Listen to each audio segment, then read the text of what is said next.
d'électorat musulman. C'est vraiment, donc vous dites, dramatique. on met tout le temps les catholiques en avant de la manif pour tous, mais il y a aussi les musulmans qui étaient contre. C'est ce que je dis, il faut faire très très attention à ce que l'école soit imperméable aux pressions religieuses de toutes les religions. C'est vraiment essentiel de pouvoir fournir une base aux enfants qui leur permette aussi d'avoir un esprit critique. Et ensuite, s'ils souhaitent s'engager, s'ils souhaitent faire ce qu'ils veulent dans leur vie, croire ce qu'ils veulent, c'est une chose, mais l'école est aussi là pour donner des clés de compréhension et donner aussi des choses qui sont de la vérité. La vérité, c'est qu'en fait, les petites filles n'ont pas toujours aimé le rose. En fait, au 19e siècle, c'était le bleu, la couleur des filles. Mais les petits garçons, dans tous les pays du monde, c'est pas le football, c'est pas un truc de garçon. Il y a une différence à dire dans les amis d'égalité, par exemple. Donc c'est essentiel de ne pas abrutir les enfants et de ne pas les mettre dans des cadres. C'est aussi essentiel de ne pas prendre les parents pour des demeurés qui ne savent pas éduquer leurs enfants. C'est aussi essentiel. Voilà. Non, mais c'est juste et vous avez tendance à prendre les parents et les familles pour des abrutis et les enfants comme de la pâte à modeler à l'école. Alors qu'ils ont quand même aussi une culture et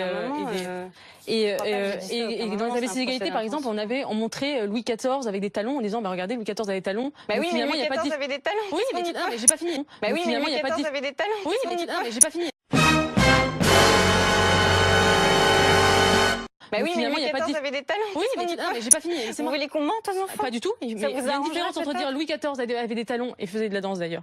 Et ça veut dire que les codes sociaux sont différents selon les époques et Louis XIV avait des talons, donc les différences entre hommes et femmes n'existent pas. Ce qu'il y avait dans les abbaisses d'égalité, je suis désolée, que les différences entre hommes et femmes sont tout le temps relatives et qu'il n'y a pas de différence réelle entre les hommes et les femmes.